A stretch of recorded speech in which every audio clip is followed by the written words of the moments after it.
Amen. Voilà. Si vous voulez prendre des notes, vous avez des feuilles et des stylos à votre disposition sur le fond. Si vous le voulez, nous commençons tout de suite. Merci. Ok, super. On va essayer de s'en sortir avec les petites télécommandes, etc. Bonjour à tous. Est-ce que vous avez bien dormi depuis hier? J'espère que vous n'êtes plus endormis parce que nous parlons du réveil. Hein? Donc voilà, si quelqu'un à côté de vous a encore la tête voilà, vers le bas, voilà, le temps de prière est terminé, le temps de se réveiller. Hein? Voilà. C'est important, on va parler du pentecôtisme ce matin, et notamment ses racines, de la Pentecôte jusqu'au XXIe siècle. Trop souvent, parfois, on a focalisé sur 1900, 1906, alors que la Pentecôte provient de bien plus loin, il provient des Actes des Apôtres. Nous ouvrons la parole de Dieu et nous voyons qu'effectivement, ce phénomène n'est pas nouveau, il est biblique. Donc je ne sais pas si vous verrez, est-ce que vous voyez suffisamment? Si vous ne voyez pas, approchez-vous. Je n'ai pas d'autre solution. Le mouvement de Pentecôte que l'on connaît aujourd'hui se caractérise par la redécouverte de la dimension charismatique, c'est-à-dire du baptême dans le Saint-Esprit et des dons spirituels que l'on retrouve dans l'Épître aux Corinthiens. Certains, au fur et à mesure des siècles, avaient dit que les dons avaient cessé, parfois se basaient sur le passage « ce qui sera parfait sera venu, les langues cesseront ». Et certains le disent encore aujourd'hui, mais je leur pose souvent la question « est-ce que ce qui est parfait est réellement venu ?» Non, je crois qu'on en est encore loin, bien évidemment, jusqu'au retour du Seigneur Jésus. Et ensuite, voilà, nous serons auprès de lui, et vous connaissez toute l'eschatologie, le propos n'est pas là ce matin. D'autres vont dire, la Pentecôte était réservée à Jérusalem, à Samarie, et aux extrémités de la terre. Donc ils expliquent la Pentecôte avec Acte 2, Acte 10, et aussi, comment dirais-je, Acte 7, si je ne me trompe pas, avec Philippe aux Samaritains, et Acte 10 avec Corneille, mais ils n'expliquent pas Acte 19, et avec Éphèse notamment. Et ensuite, on voit bien qu'à Corinthe, tous parlaient en langue, avaient reçu les dons spirituels, c'était une réalité habituelle. Avec aussi la nécessité d'une gestion et d'un accompagnement de ces dons spirituels. Donc, par ailleurs, on retrouve voilà, toutes sortes d'éléments dans la parole de Dieu qui nous montrent que la Pentecôte n'était pas réservée à 3 événements marquants, mais bien plus que cela. D'autres, comme Paul, l'ont reçu. Il parlait abondamment en langue plus que tous les chrétiens de Corinthe réunis, comme on l'a vu hier, cette nécessité d'être continuellement rempli du Saint-Esprit. Hein, soyez continuellement remplis du Saint-Esprit, c'est une nécessité avec, comme je le disais, une faculté d'adaptation. On n'est pas possédé par le Saint-Esprit. Le Saint-Esprit, c'est aussi la maîtrise de soi qui nous permet même d'ajuster le volume sonore.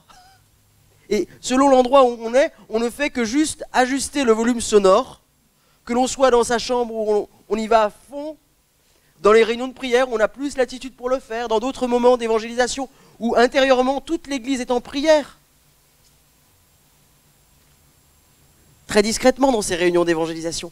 Mais nous ne faisons juste qu'ajuster le volume sonore, tout en étant continuellement, en permanence, remplis du Saint-Esprit, et parfois la bouche fermée, et le flot débordant en permanence.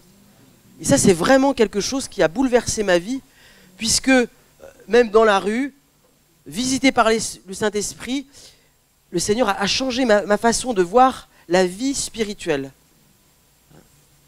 Au début, comme je le disais hier, c'est important pour ceux qui n'étaient pas là, voilà, moi je ne vivais que des temps de visitation avec des grands temps de sécheresse entre les deux, et la chair qui reprenait largement le dessus. Je ne dis pas que parfois la chair est encore là, et il faut que je me trempe dans le bain tous les jours. Et si vous ne trempez pas dans le bain du Saint-Esprit, peut-être pas vous, mais les autres vont le sentir. C'est comme ne pas s'être lavé. Au bout d'un moment, les conséquences seront là. Vous ne le verrez peut-être pas, vous ne le sentirez peut-être pas, mais les autres le ressentiront. Moi, je me rappelle une fois, pour vous dire que, voilà, on est tous dans le même bateau, un matin, alors que, voilà, j'étais encore enseignant, j'avais négligé mon temps avec Dieu. Oh, la honte. Oh là là, il n'est pas bien ce frère. Tu peux rentrer en Bretagne, c'est bon. Hein. Ce jour-là, j'avais négligé mon temps avec Dieu. En arrivant dans la salle des profs, les collègues me disent, c'est bizarre Fabio, t'es pas comme d'habitude ce matin. La douche froide. Nous avons besoin d'être immergés. Le sens du baptême dans le Saint-Esprit, c'est l'immersion dans le Saint-Esprit.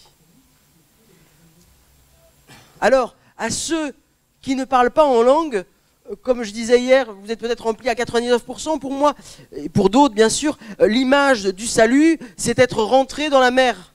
J'espère avoir le temps d'ici la fin de la journée pour aller goûter votre mer qui sera peut-être moins froide que chez nous. Lorsque vous êtes rentré dans le bain du salut, vous avez l'Esprit de Dieu en vous. Certains font cette erreur de dire ils n'ont pas encore l'Esprit de Dieu. Si, à partir du moment où on accepte Jésus-Christ dans sa vie, on a l'Esprit de Dieu. Hein? Si quelqu'un n'a pas l'Esprit de Christ, il ne lui appartient pas. Donc tous ceux qui ont accepté Jésus comme sauveur, convaincus par le Saint-Esprit, ont le dépôt du Saint-Esprit en eux. Mais il y a cette deuxième expérience d'immersion qui est un peu l'équivalence de mettre la tête sous l'eau. Et parfois, certains chrétiens, il y a des seuils comme ça quand on va dans l'eau. Hein, vous allez en Bretagne, là vous voyez encore plus les seuils, les gens qui... Voilà. Et il arrive un moment, on peut être très bien environné de la vie de l'esprit, et il y a une petite appréhension de mettre la tête sous l'eau. Voilà, selon les personnes, certains n'ont pas de souci à se mettre la tête sous l'eau, et pour certains, il y a une petite appréhension. Eh bien, c'est ça l'idée du baptême du Saint-Esprit. Et certains, parfois, ont l'eau jusque-là, même jusque-là. Et donc, parfois, c'est rien du tout. C'est pas besoin forcément d'une action manifeste, extraordinaire. Vous ne verrez pas forcément une colombe descendre sur vous. Mais tout simplement, un pas de plus dans la confiance. Moi, j'ai plusieurs amis, voilà, une sœur, c'est pendant la nuit qu'elle a été baptisée du Saint-Esprit.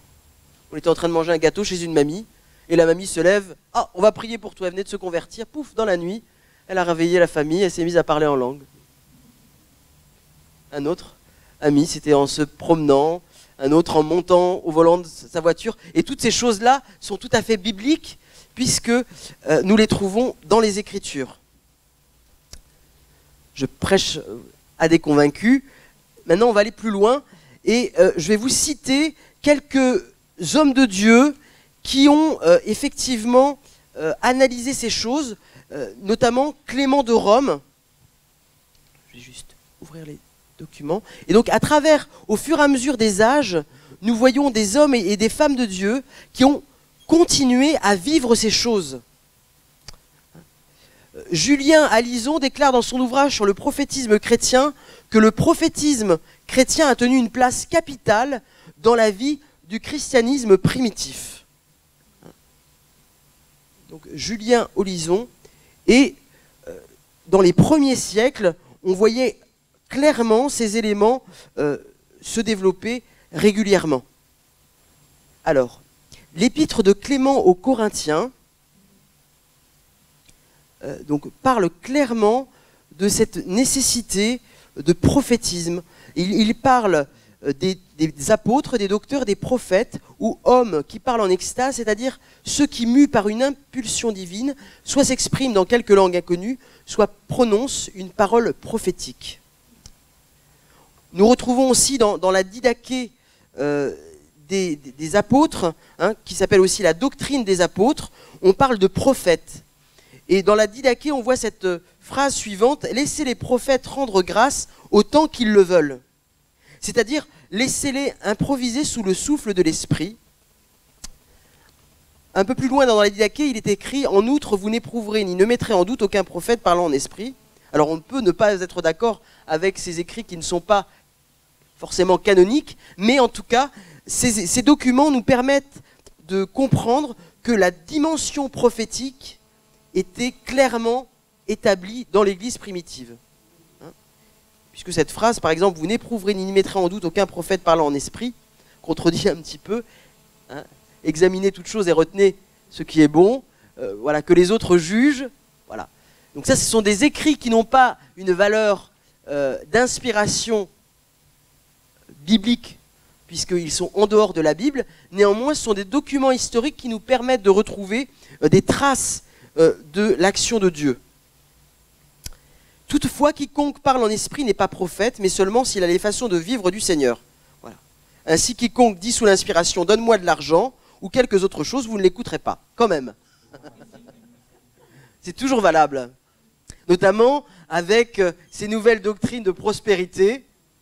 Monsieur Dollar, hein, ce pasteur américain indépendant, n'a qu'à bien se tenir. Il devrait relire tranquillement la Didaché de manière toute simple.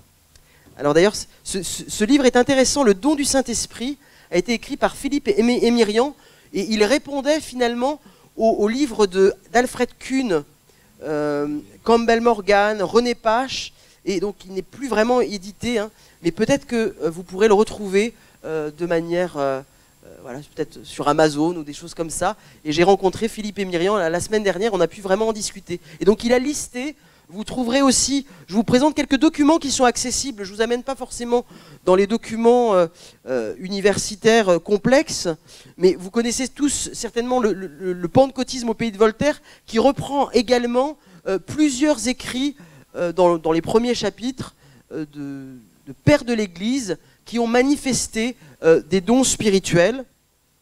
Donald J, un très très bon livre qui vient d'être révisé et augmenté, de Donald J sur le feu de la Pentecôte au XXe siècle. C'est passionnant, et voilà, ça traite plutôt du XXe siècle, mais il y a quelques éléments complémentaires que vous pourrez retrouver. Voilà.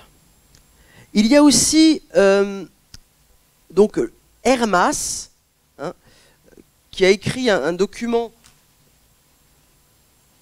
voilà, le berger d'Hermas. Et donc là, j'ai quelques éléments complémentaires, qui dit vers 140 plutôt, au sujet des charismes, non seulement c'est une grande joie de libérer les hommes des souffrances qui les accablent, mais que savoir qu'ils souffrent et ne pas les délivrer est un grand péché. Plus loin, il donnait le conseil d'écouter l'homme qui, rempli de l'esprit, prononce des paroles prophétiques. Voilà. Donc, on a aussi Justin Martyr, hein, donc au IIe siècle, encore, nous pouvons encore voir de nos jours au milieu de nous des femmes et des hommes possédant les dons de l'Esprit de Dieu. Jusqu'à présent, le don de prophétie ne nous a pas été enlevé. Notre Seigneur Jésus porte le nom du Fils de l'homme et Sauveur. Il est venu détruire les œuvres du diable, comme vous pouvez le reconnaître vous-même, par ce qui se passe sous vos yeux, car plusieurs personnes tourmentées par des esprits malins, en toutes sortes de lieux, et même dans cette ville, à Rome, des hommes que tous nos enchanteurs n'avaient pu guérir ont été délivrés par nous chrétiens, etc., etc. Voilà. Nous avons également Tertullien, qui a été influencé par le montanisme. Montanus était un homme qui était accompagné de 2 femmes de haute naissance qui déclaraient également posséder le don des langues. Malheureusement, avec Montanus, les dons spirituels n'ont pas toujours été bien gérés. Comme on peut le voir aussi aujourd'hui, Donald J parlait de l'importance de la quille et de la voile. Si on laisse un bateau avec une voile seulement, qu'est-ce qui va se passer, hein? Il va chavirer, ça va aller dans tous les sens, il va tourner en rond. Alors qu'avec une quille, on va beaucoup plus loin. Hein, il parlait de cette importance de la quille de la parole de Dieu accompagnée de la voile. Voilà. Et un ami, Evert Vedbuisen, qui a fait sa thèse sur le charismatisme protestant au XXe siècle, dans la seconde moitié notamment, à partir des années 70, 68 à 88, je crois, sa thèse. Voilà. Avec le recul, il m'a dit peut-être que dans le charismatisme, on a manqué parfois de l'intérêt à la parole de Dieu. Il est important vraiment de bien considérer ces choses, de rester dans la parole de Dieu et ne pas forcément tout laisser sous le prétexte de l'action de l'esprit. vous l'avez vu, au Canada et dans certaines églises de France, on a eu aussi ce problème-là. Voilà. J'espère que vous m'entendez quand même. Voilà. Et donc, Tertullien a lui-même été touché et, comment dirais-je, entraîné dans cette dimension où il y avait aussi de bonnes choses, puisque les dons du Saint-Esprit étaient manifestés, on parle des langues, etc. Et Tertullien écrit « Le clerc de l'un d'entre eux fut jeté par terre, fut affranchi de ce mal ». Donc on voit des délivrances.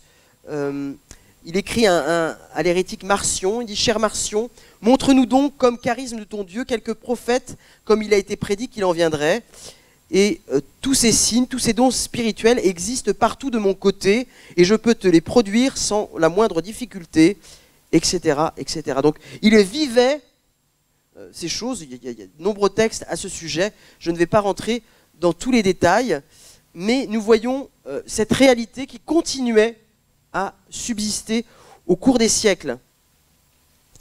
Irénée, un autre père de l'Église, disait la chose suivante: il y a des chrétiens qui certainement et positivement chassent les démons, à ce point que ceux qui ont été délivrés deviennent des croyants et se joignent à l'Église, d'autres imposent les mains aux malades. Donc là, on est toujours dans le 2e siècle et on voit toujours une action de Dieu particulière.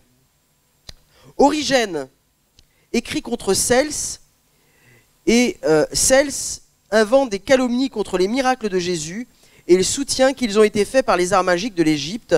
Je lui répondrai non seulement par ces miracles mêmes, mais par ceux des apôtres, qui n'eût jamais pu porter les auditeurs à abandonner leur superstition. Et ces traces du Saint-Esprit restent visibles entre les chrétiens jusqu'à nos jours. Ils chassent les démons, ils guérissent les malades, ils annoncent les choses futures, etc. etc. Donc là, on est toujours, voilà, jusqu'au 3e siècle, Origène constatait encore l'action du Saint-Esprit de manière claire et précise. Donc, voilà.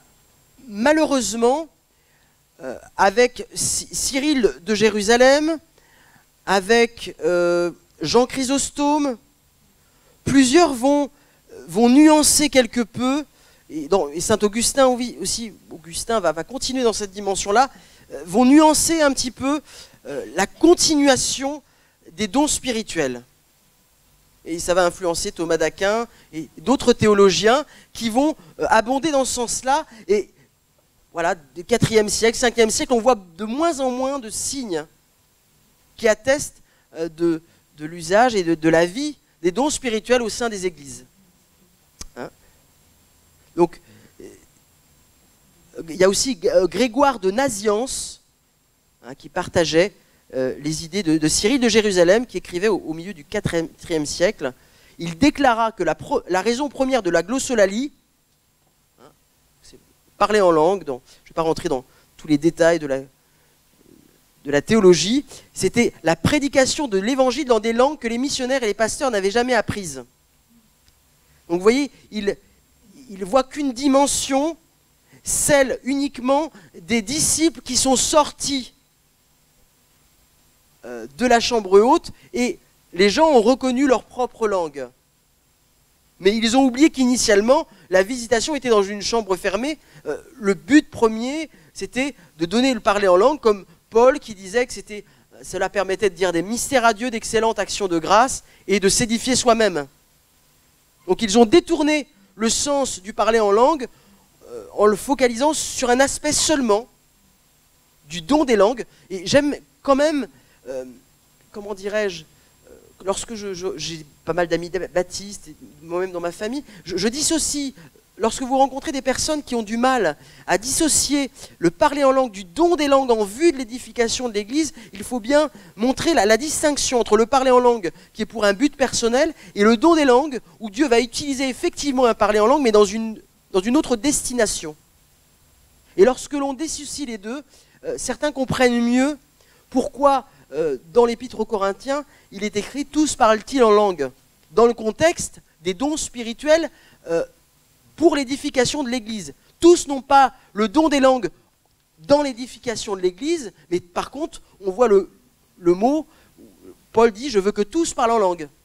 Vous voyez, il faut dissocier un petit peu avec le contexte des Corinthiens, ce passage, et ça permet à des personnes qui sont bloquées avec ce passage-là, voilà, d'avoir peut-être un regard un peu plus juste sur le parler en langue et le don des langues.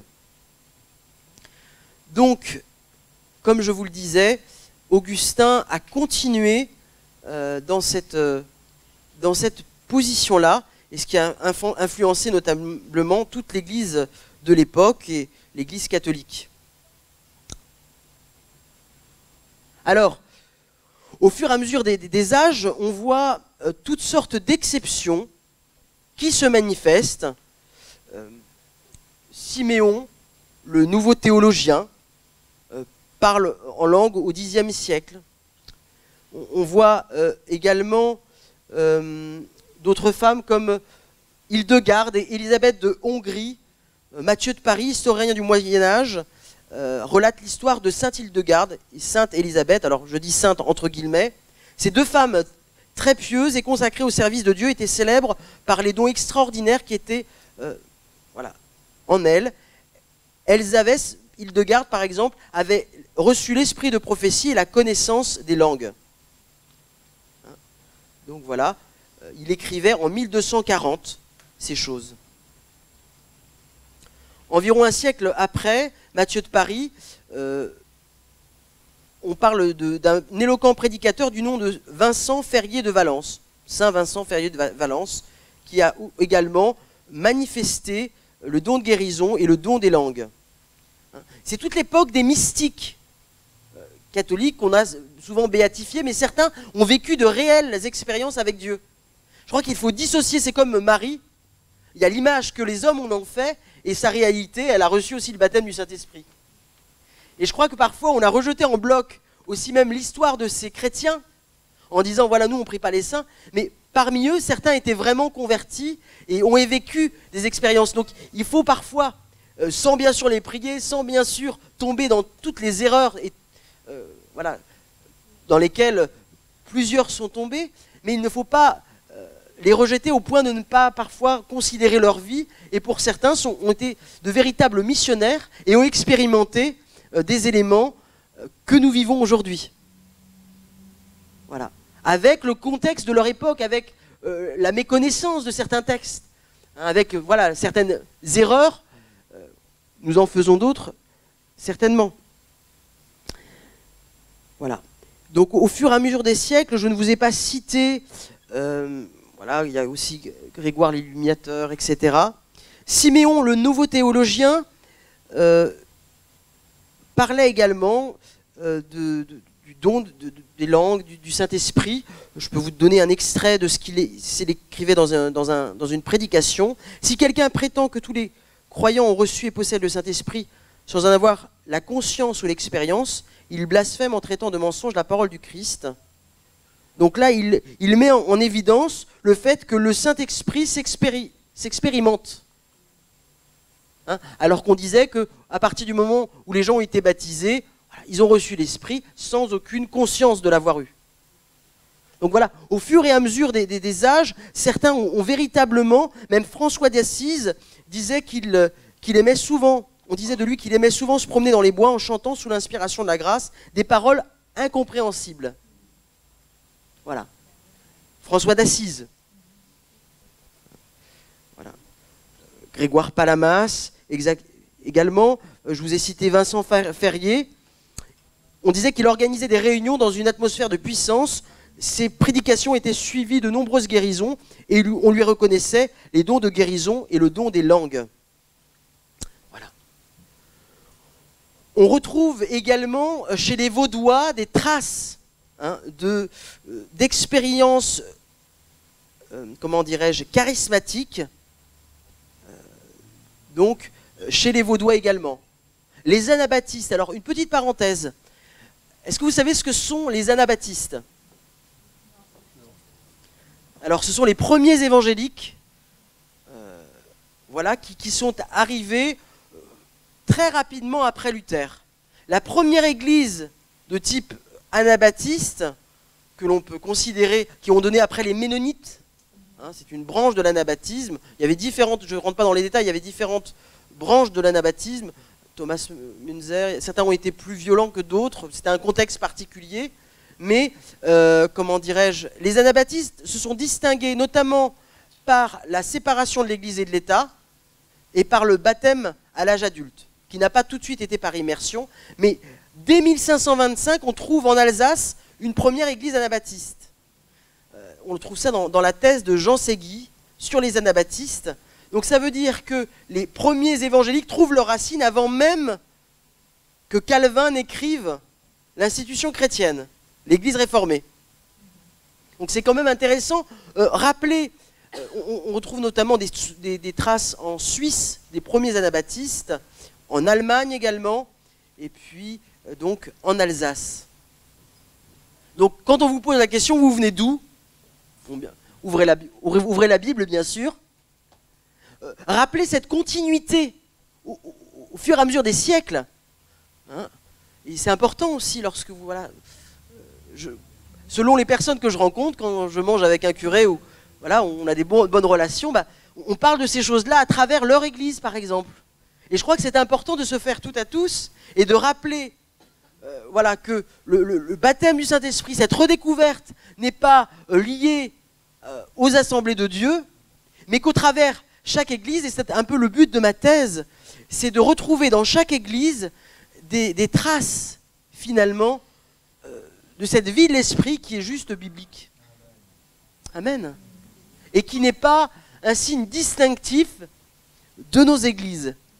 Et prions, moi je dis souvent à l'église où je suis, prions que, c'est pas avec nos 200 places, même si on en a 1000, il y a 140 000 habitants, prions même que, voilà, dans toutes les églises dites chrétiennes, il y a un renouveau et que certains ouvrent la Bible et que les églises se remplissent avant le retour de Jésus. On n'aura pas le temps, si le réveil vient, il faudra vraiment que toute l'église soit réveillée. Amen. Hein? Et c'était, voilà, juste une petite introduction avec tous ces éléments-là. Voilà, François Xavier, je vais pas vous citer, ce serait trop long. On trouve aussi également des traces d'expériences pentecôtistes chez les jansénites. Voilà. Les jansénistes plutôt. Voilà, vous connaissez Pascal, etc., qui a lui expérimenté une expérience de conversion. Mais dans ces milieux-là, il y avait également des expériences fortes dans le Saint-Esprit. Alors, un autre élément qui est vraiment développé dans ce livre qui est sorti il y a quelque temps, des prophètes protestants, il est excellent. Si vous voulez avoir une vision simple, fournie, mais en même temps accessible, ce livre, donc aux éditions Viens et Vois, les prophètes protestants de Genrard, est excellent et trace un petit peu le prophétisme au sein des églises protestantes. Hein, là, je vous ai parlé des églises catholiques, donc que vous pourrez...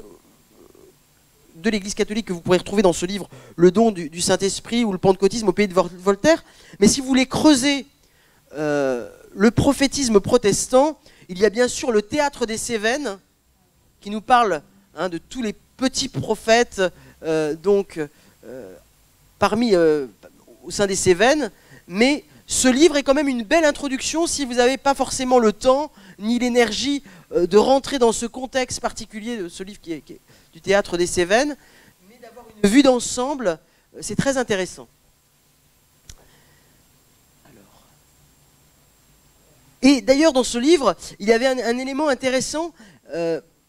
Il pose la question, à partir d'une citation, Calvin parlait-il en langue? Souvent, on a présenté Calvin comme quelqu'un de froid. Alors, surtout n'affirmez pas que Calvin a parlé en langue, mais il pose la question à partir d'un texte.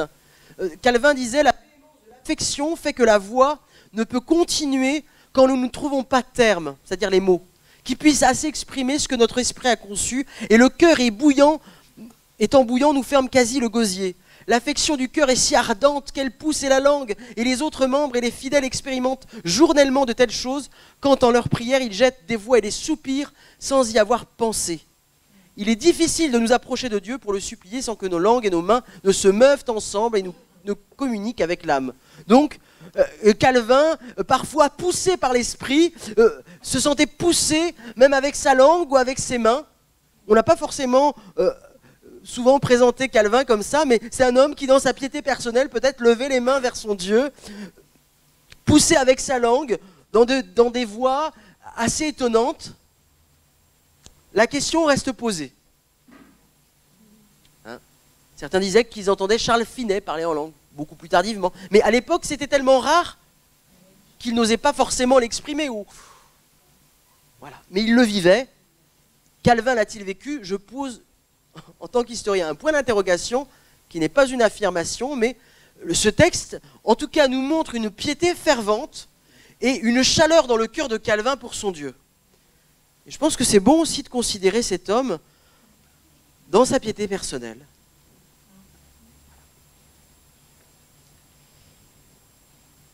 Alors, au sujet des prophètes cévenols, donc,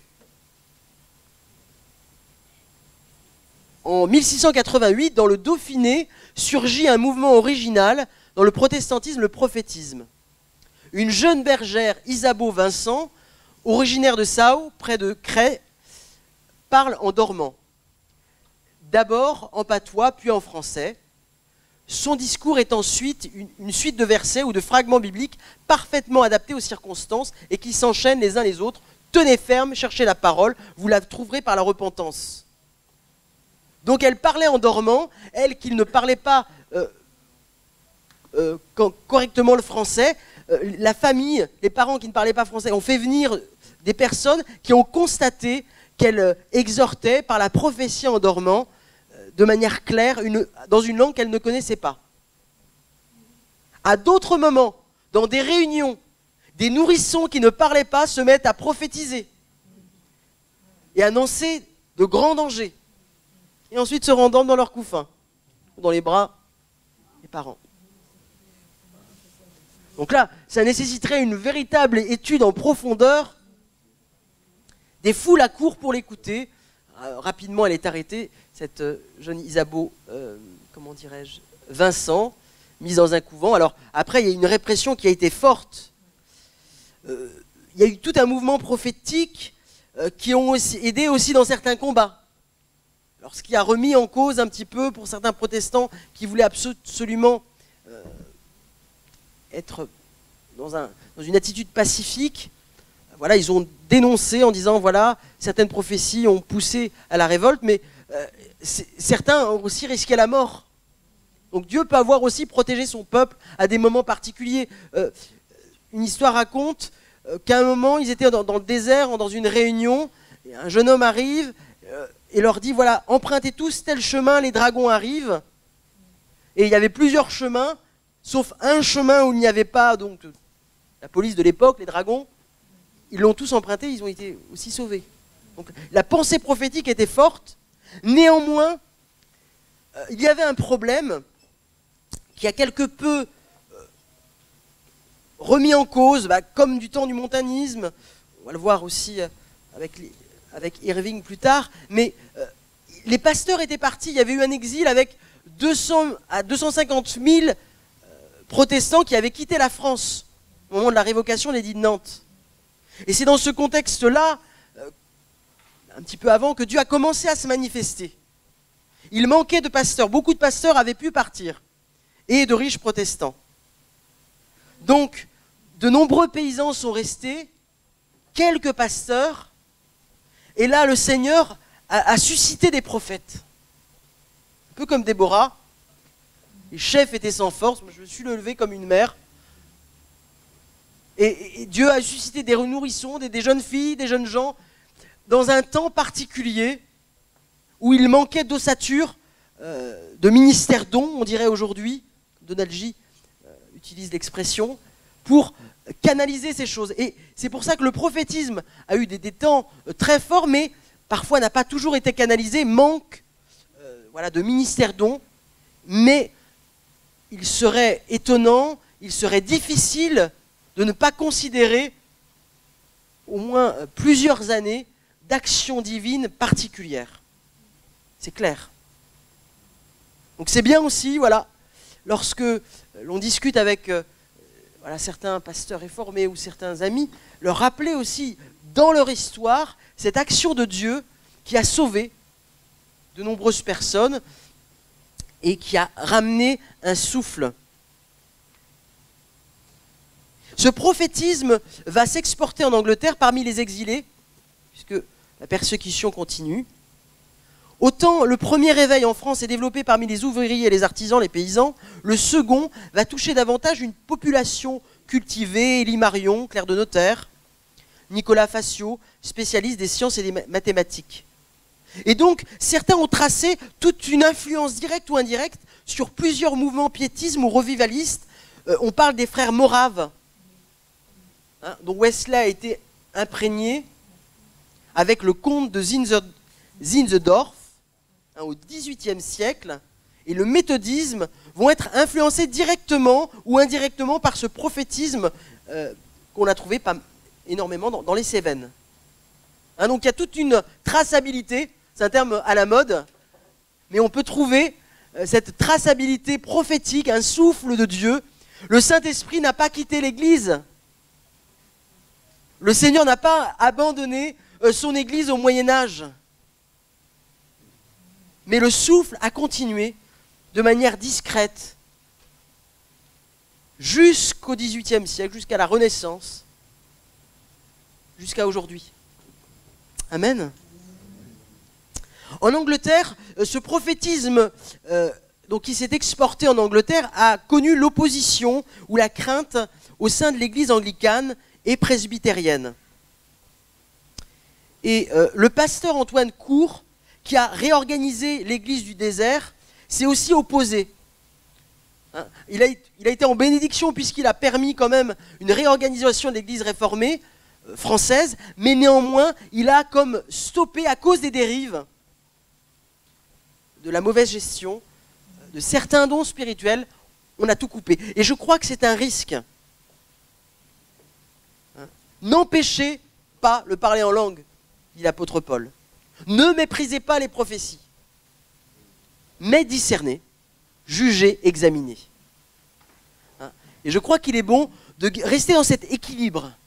Oui, désirer ardemment ces choses, mais ce n'est pas parce que les magiciens du temps de Moïse faisaient des choses qui pouvaient s'apparenter aux miracles de Dieu qu'il fallait rejeter les miracles de Dieu. Amen. Et s'il y a une dérive à un moment, par la grâce de Dieu, gardez le cap et restructurer, mais pas enlever ou s'opposer au Saint-Esprit, comme certains l'ont fait.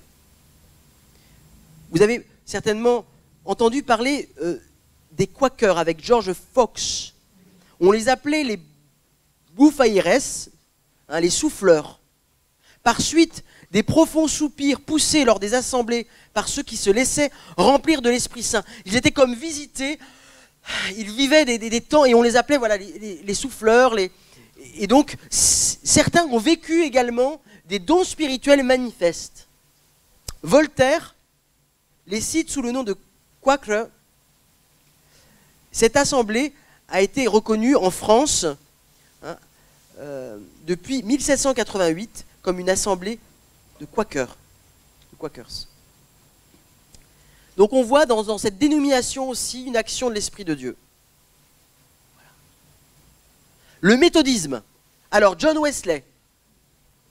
Il y a quelques années, j'étais en Écosse, et une des premières églises que j'ai voulu visiter, je venais de lire le livre de Fadiewlowski sur John Wesley, il y en a bien d'autres, et j'étais empreint de ce livre, je venais de le lire, je dis je vais aller voir dans une église méthodiste. Une église de 800-900 places. Il y avait plus de monde sur l'estrade, 30 dans la chorale, que dans la salle. Et lorsque j'ai parlé à certains méthodistes du feu, du zèle de John Wesley, qui avait fondé, et un très bon livre de John Pollock, en anglais, pour ceux qui lisent l'anglais, sur John Wesley, qui traversait à cheval, l'Angleterre, qui a fondé près de 900 églises. Il y a eu un impact majeur de ce ministère qui attirait les foules. À l'époque, il y avait aussi George Whitefield. Tous ces hommes-là, eh bien, ces méthodistes écossais me disaient, mais ça fait longtemps qu'on ne vit plus du tout ça. Néanmoins, pour nous, Assemblée de Dieu, nous devons énormément à l'enseignement de John Wesley. Hein, c'est lui qui établit le principe d'une seconde bénédiction, qu'il n'identifie pas forcément au baptême du Saint-Esprit, mais comme une expérience de sanctification. Hein, voilà.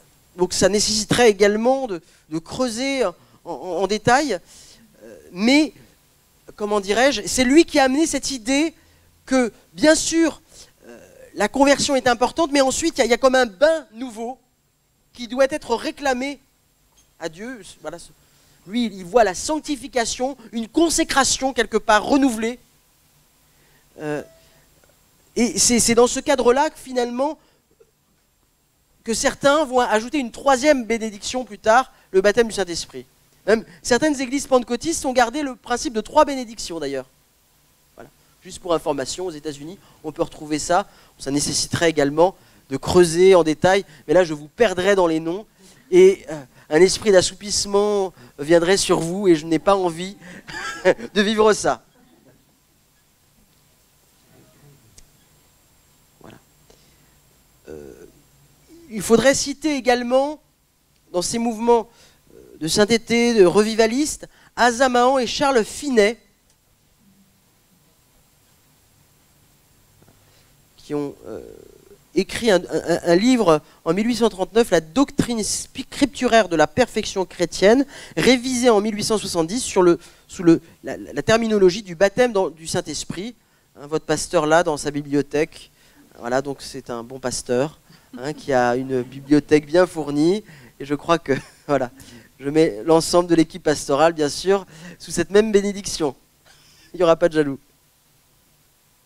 Donc voilà, c'est un Finet et Asa Mahan ont vécu voilà, cette vie de l'esprit particulière, et certainement un baptême du Saint-Esprit, voilà, dont ils n'ont pas forcément donné tous les détails, mais qui correspond probablement à ce que nous avons expérimenté.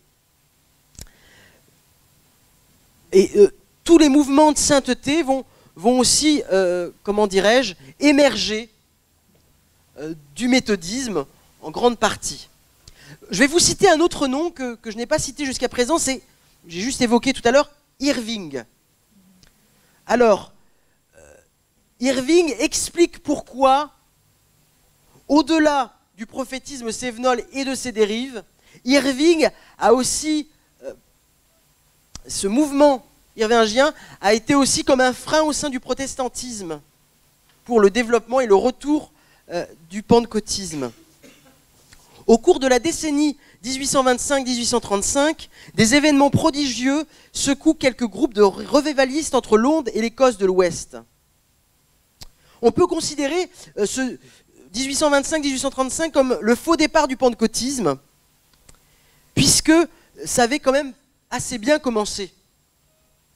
Edward Irving, c'est un brillant intellectuel qui parcourt rapidement voilà, une partie de l'Angleterre et l'Écosse notamment, qui l'amène jusqu'à Édimbourg.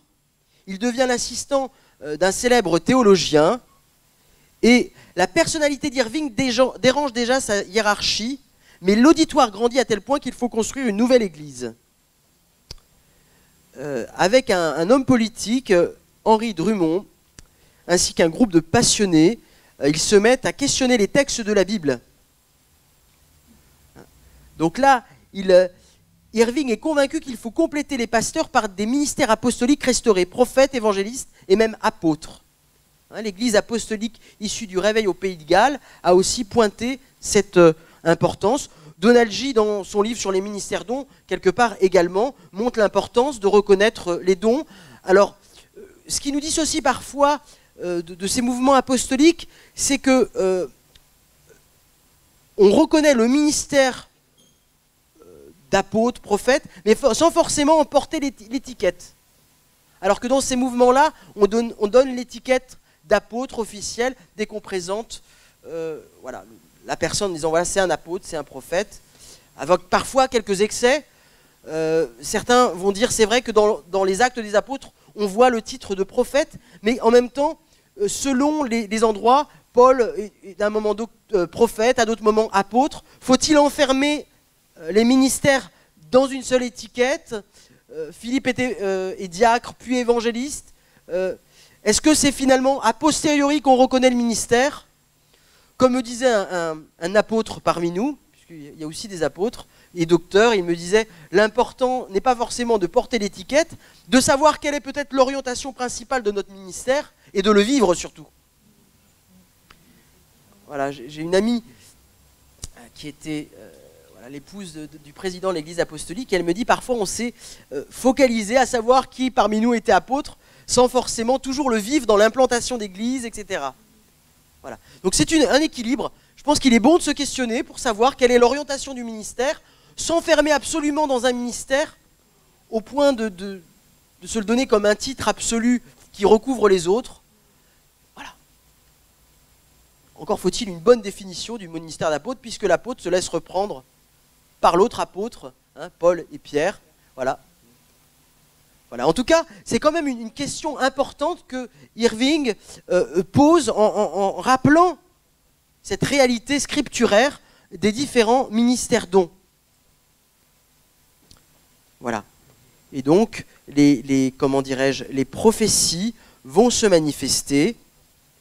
Et je vais passer un peu sur les détails pour ne pas vous perdre dans la pensée d'Irving.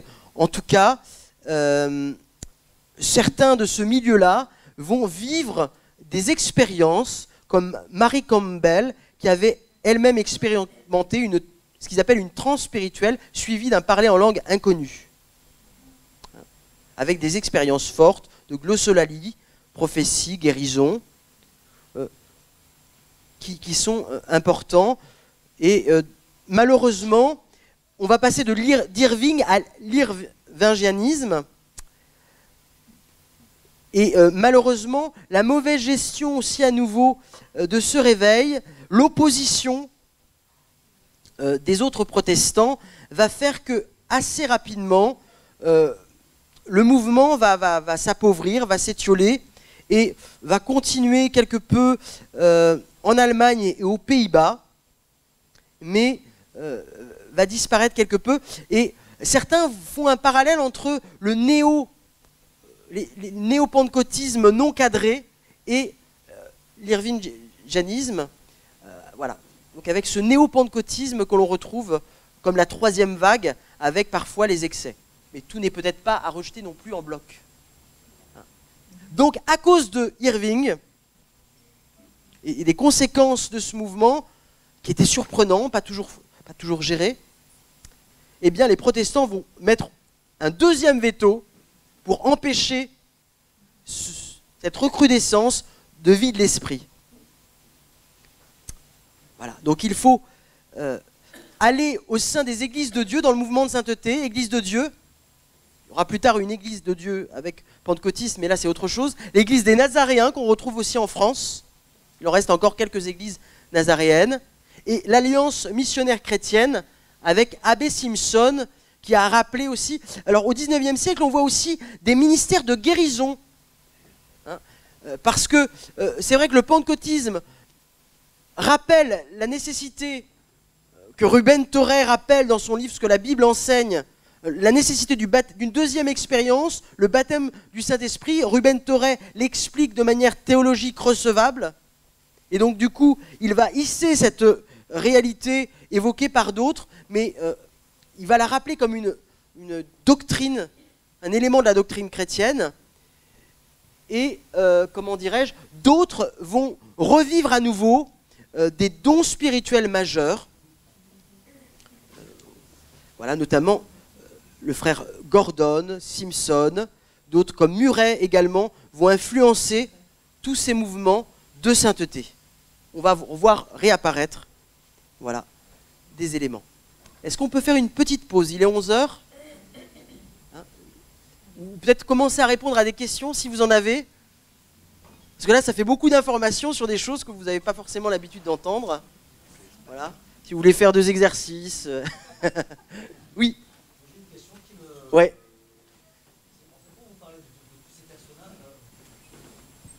Vous parlez de tous ces personnages, vous avez parlé de la France à un moment donné, de l'Angleterre, de l'Écosse, oui. donc j'arrive pas trop à situer en fin de compte le parcours au niveau des pays Comme les États-Unis, par exemple. d'où c'est parti en fin de compte et comment ça a transité. J'ai du mal à Le vent de situer. l'esprit souffle où il veut. Ok. Et tout ça, en fait, c'est pour vous montrer qu'il n'y a pas forcément un lien direct entre tous ces mouvements, mais c'est l'esprit. Et on va le voir même, on fait parfois l'erreur de dire, voilà, le pentecôtisme démarre à Azusa Street de manière claire, allez, un peu Topeka en 1900, Azusa Street 1906. On va voir que la réalité est plus complexe. À force de simplifier, parfois on en dit aussi parfois des erreurs, puisqu'il y a d'autres réalités. Et en fait, parfois, au même moment, sans lien direct, le Saint-Esprit a saisi la même année, je ne veux pas anticiper sur ce que je vais dire tout de suite, hein, sur la suite des prémices à la fin du 19e, mais le Saint-Esprit a suscité des réveils, mais pas forcément avec un lien direct. Voilà. Donc quelque part, j'essayais de suivre plus le fil chronologique que géographique. Donc, ce qu'il faut garder à l'esprit, c'est que les pères de l'Église, au début, le vivaient. La position théologique par des écrits de gens excellents comme Jean Chrysostome, Augustin, c'est vraiment aussi des références pour nous. Ils ont expérimenté, voilà, pour plusieurs, la conversion, ils avaient des prédications importantes, mais certains se sont perdus sur certains points, ou ont pris des positions qui ne sont pas doctrinalement, pour nous, recevables. Mais comme tout théologien peut se tromper, il ne faut pas jeter le bébé avec l'eau du bain. Et ça explique une sorte de cessationnisme. Néanmoins, avec certains mystiques catholiques qui ont vécu des expériences, au travers les siècles, on trouve des traces ponctuelles de l'action de Dieu. Et voilà. Et l'autre erreur, ce serait de dire que les dons du Saint-Esprit n'apparaissent qu'à nouveau qu'avec les Vaudois et les premiers protestants. Faux. Voilà, donc voilà, il y a une action qui est en pointillé à travers les siècles et qui, j'espère être clair dans l'explication. Autre question. Est-ce que tu as parlé de Wesley avec une église de 900 places et... Non, oui, à Édimbourg. Ouais, l'église de 900 places avec 50 personnes dedans, je ne sais pas combien, mais est-ce que premièrement tu as analysé des causes de l'extinction en fait? Est-ce que c'est la mort de Wesley directement? Et j'avais une deuxième question, c'est est-ce que sur l'histoire du réveil, est-ce qu'il y a des mouvements qui ont duré plus longtemps que d'autres?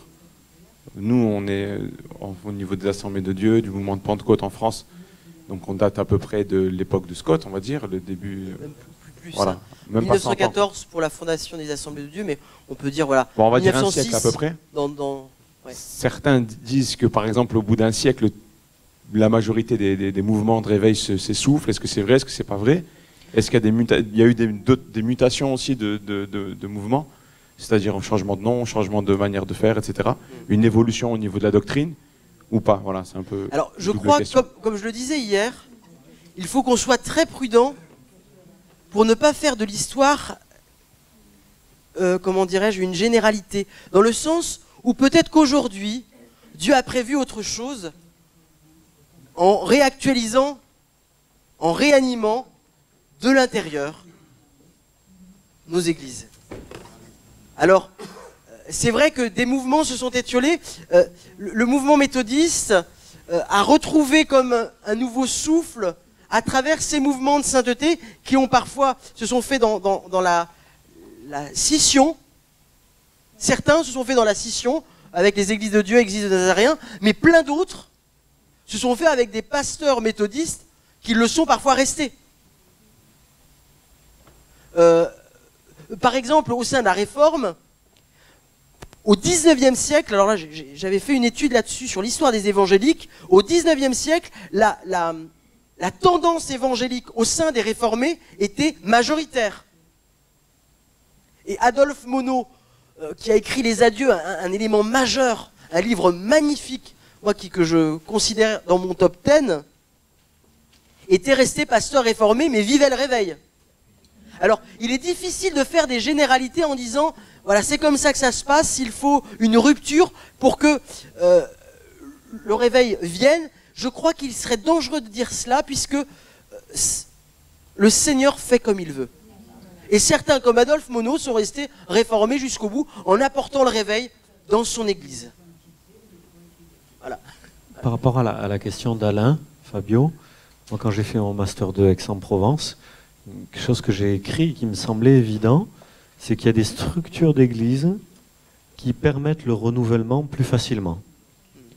Et des structures d'église qui peut-être sont des obstacles au renouvellement. Alors le méthodisme, par exemple, est assez hiérarchique, ce qui a peut-être empêché le renouvellement. Et une structure d'église qui a été le plus renouvelée tout au long de l'histoire, c'est les baptistes. Les baptistes datent du XVIIe siècle.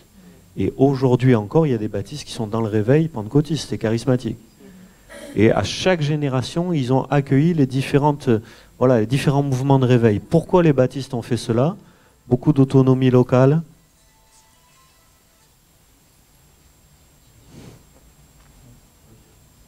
Et de fidélité à la parole de Dieu. Et encore, il y avait différentes branches baptistes en France aussi. Voilà. Après, il y a des baptistes qui ont dérivé ou qui sont opposés au baptême dans le Saint-Esprit aussi. Hein. Comme Monsieur Dubarry à Nîmes. Mais il y en a qui sont... À toutes les générations, il y a des baptistes qui ont embrayé dans les réveils. Et peut-être que cette structure, en tout cas c'est une idée que moi j'ai eue, cette structure autonome est fortement attachée à la parole de Dieu. Et quand on dit baptiste, c'est pas non plus un hasard. C'est-à-dire quand on baptise des adultes, on favorise quand même la conversion par rapport aux réformés qui baptisent des enfants. Tu prends le risque d'avoir des gens qui sont dans les églises qui ne sont pas convertis. Alors que voilà, les baptistes, ils baptisent que les adultes. Au moins c'est clair. Les méthodistes, par exemple, c'est un signe pour eux, là, hein, pour comprendre, ils baptisent aussi les enfants, les méthodistes. Ils font les deux. Selon les églises, certains baptisent les enfants, d'autres baptisent les adultes. Ils ne sont pas aussi fermes que les baptistes sur le baptême d'adultes. Oui. 1904. Le réveil au Pays de Galles, c'est un peu en décalage avec ce qu'on vient de voir au 19e siècle. Il y a eu un désert entre les deux. Ah non, tout le 19e siècle, ce que je disais, a été marqué par Irving, Moody, Torrey, tous ces hommes de Dieu-là, marquant, et tout à l'heure on va parler aussi, même en France, un pasteur a réclamé le baptême du Saint-Esprit en 1850. Alors, certains, j'entendais réclamer encore une petite pause. Je ne sais pas si je continue, j'embraye, ou est-ce que certains ont besoin de sortir?